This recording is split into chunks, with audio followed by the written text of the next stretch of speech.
Bonjour à tous.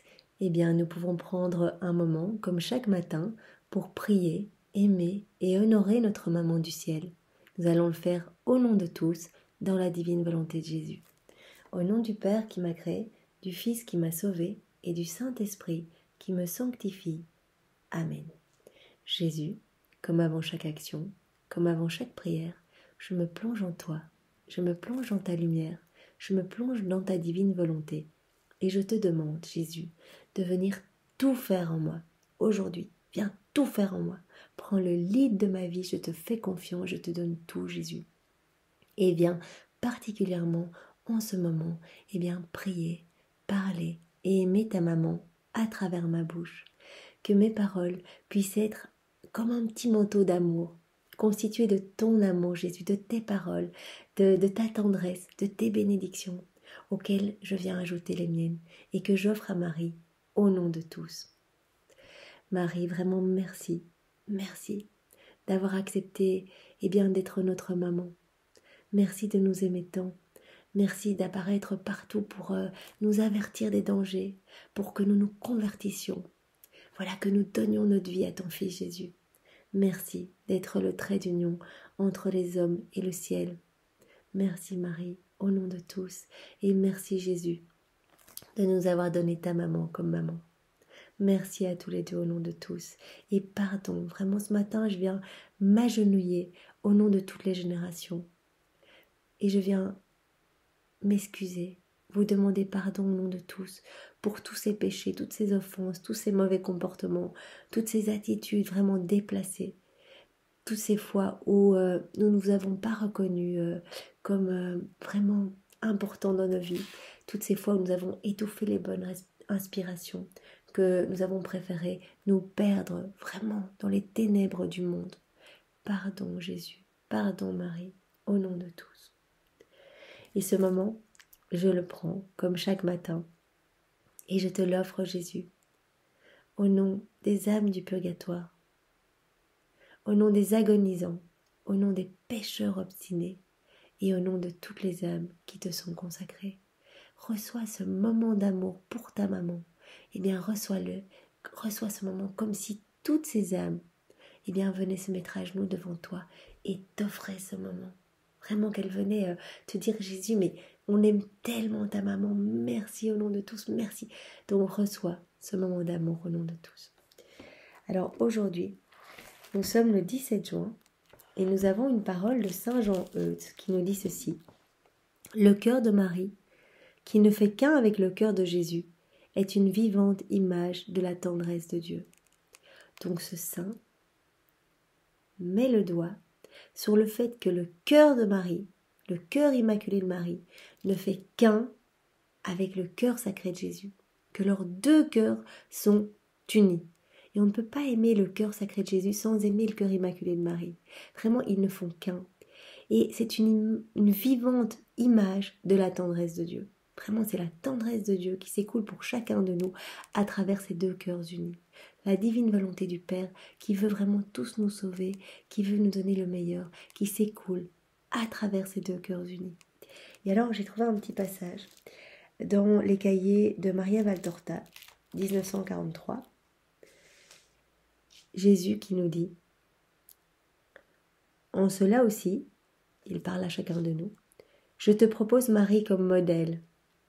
Son union avec moi doit être le modèle de ton union avec moi.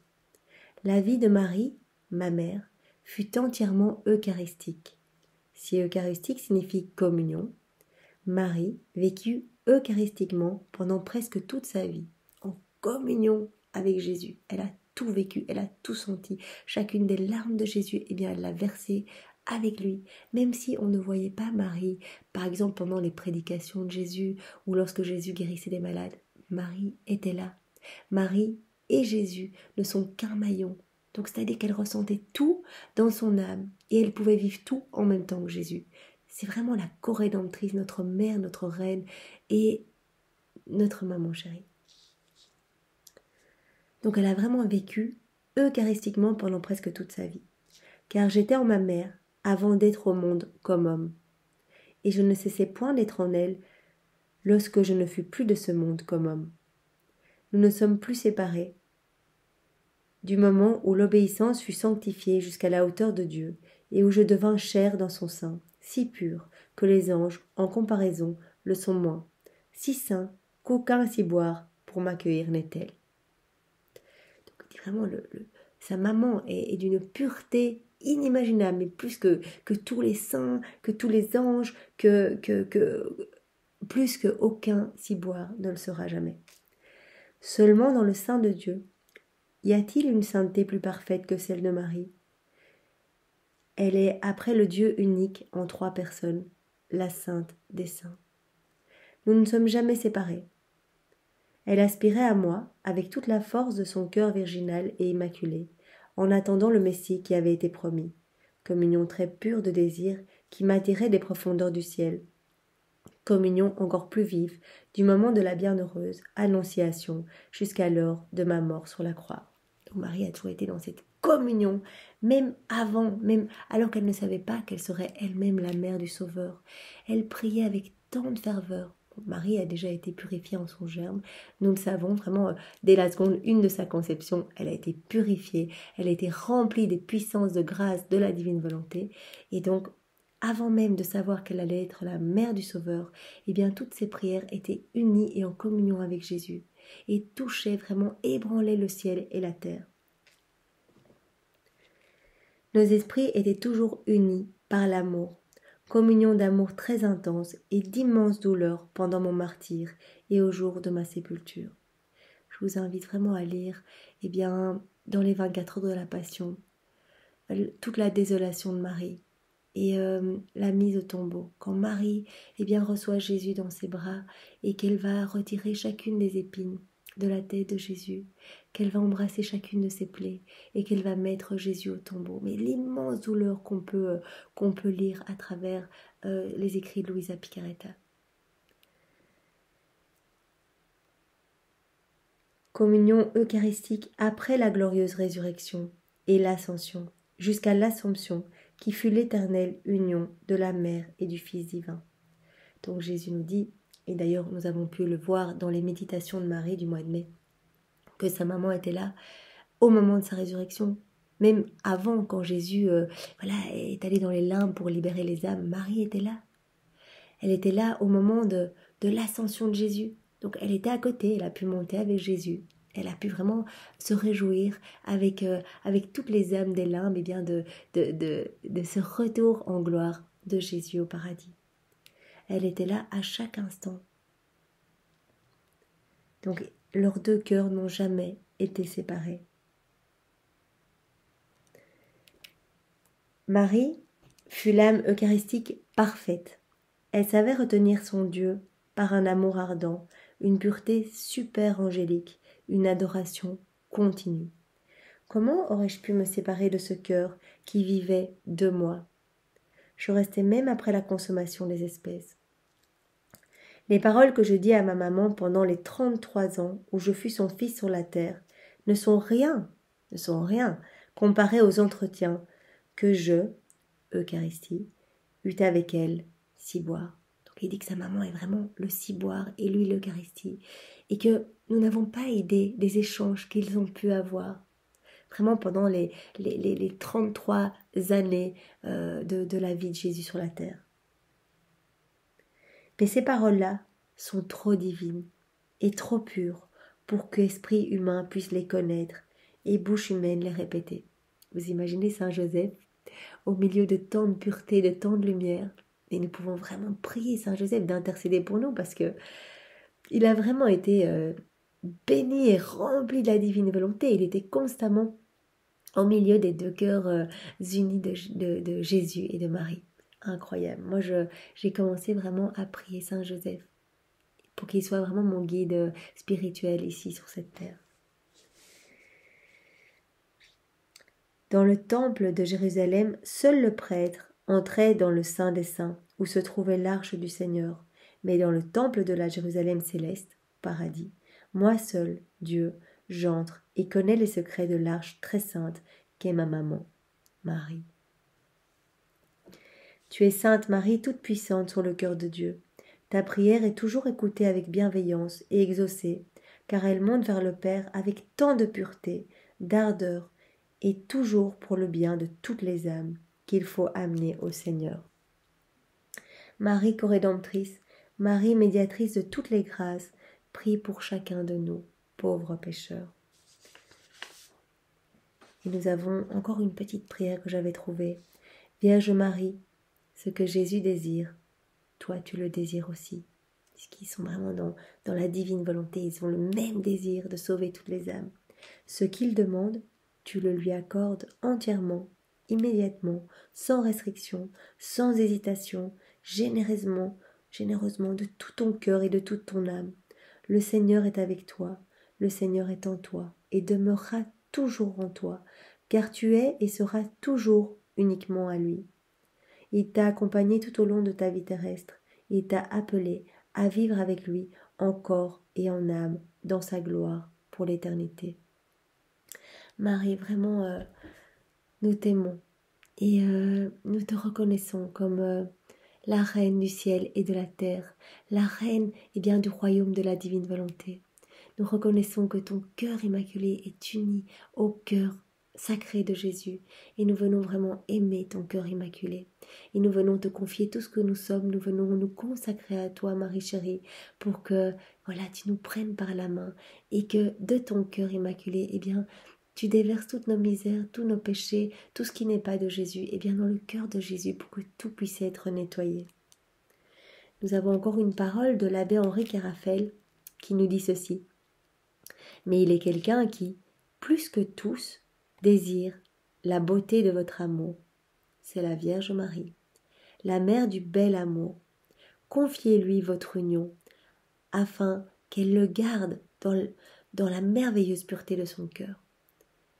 Voyez, nous devons tout confier dans les mains de Marie. Nous devons tout déposer dans son cœur immaculé.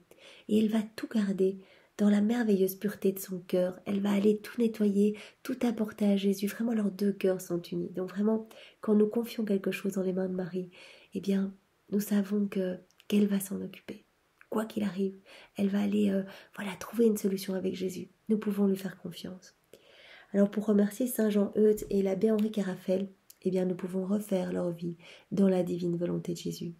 Nous venons plonger ces deux vies, Jésus, dans ton acte unique et éternel d'amour, dans ta divine volonté.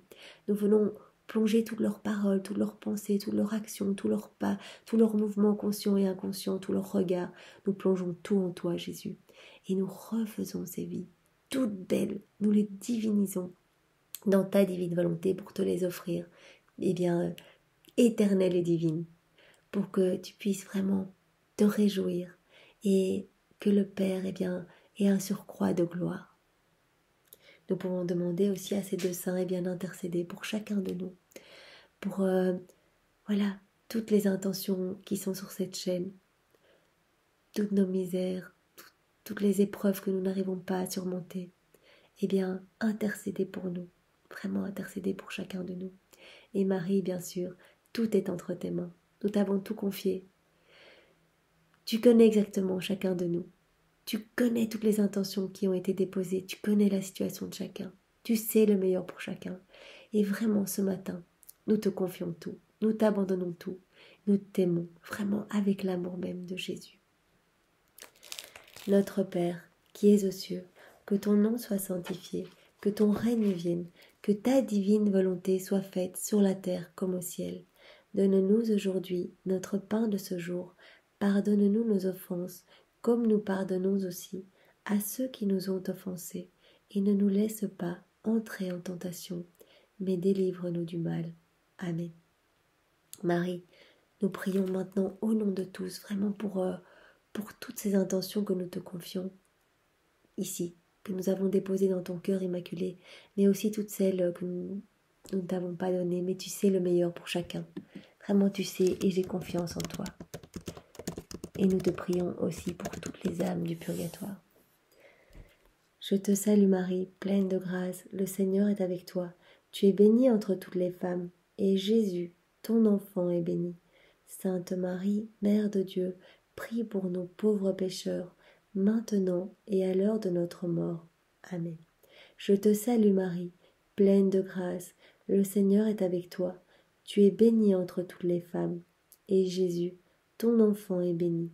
Sainte Marie, Mère de Dieu, prie pour nous, pauvres pécheurs. Nous sommes de pauvres pécheurs, Marie. Nous avons besoin de toi. Viens, aide-nous, Marie. Secours-nous. Maintenant, toute notre vie et à l'heure de notre mort. Aide-nous, Marie. Nous avons confiance en toi. Je te salue, Marie, pleine de grâce. Le Seigneur est avec toi. Tu es bénie. Tu es bénie, Marie, entre toutes les femmes. Et Jésus, ton enfant, qui veut tout nous donner, qui veut nous sauver, qui veut vraiment que nous prenions place au banquet des noces, dans la patrie céleste, vraiment que nous soyons les invités d'honneur. Il veut tout nous donner, il veut venir déverser vraiment, tout ce qu'il est. Tout, il veut venir faire tout en nous, mais vous imaginez pas le cadeau, il veut que nous soyons les dépositaires de son royaume. Jésus, ton enfant est béni. Sainte Marie, Mère de Dieu, prie pour nous pauvres pécheurs et répands ta flamme d'amour dans tous nos cœurs, maintenant et à l'heure de notre mort. Amen. Que toute gloire soit rendue au Père et au Fils et au Saint-Esprit, comme il était au commencement, maintenant et toujours, et dans les siècles des siècles. Amen. Alors j'ai à nouveau pêché une petite parole pour vous dans ce petit panier des pains de la vie. Comme je vous avais montré hier, c'est vraiment super. Vous pouvez le trouver à mon avis dans tous les magasins religieux. Ce sont toutes les paroles de l'Ancien et le Nouveau Testament qui sont reprises. Et donc dans la prière, vraiment en demandant à l'Esprit Saint, vous allez pouvoir recevoir une parole qui sera souvent très ajustée à vos situations. On voit vraiment que c'est le souffle de l'Esprit qui nous envoie cette parole. Et alors j'ai péché pour vous ce matin à l'intention pour vos intentions de prière. Et j'ai péché ceci. Donc psaume 18, 7. Dans mon angoisse, j'invoquais le Seigneur. Vers mon Dieu, je lançais mon cri. Il entendit ma voix. Vous voyez, vraiment le Seigneur entend chacune de nos prières. Il entend chacune de nos prières. Donc continuons vraiment à confier les personnes qui nous sont proches pour leur conversion, pour qu'il y ait des transformations dans les âmes et dans les cœurs et que beaucoup reviennent à Jésus. C'est dans la divine volonté de Jésus, au nom de tous, que nous avons pris ce moment pour Marie. Au nom du Père et du Fils et du Saint-Esprit. Amen. Soyez tous bénis dans la divine volonté de Jésus. Au revoir.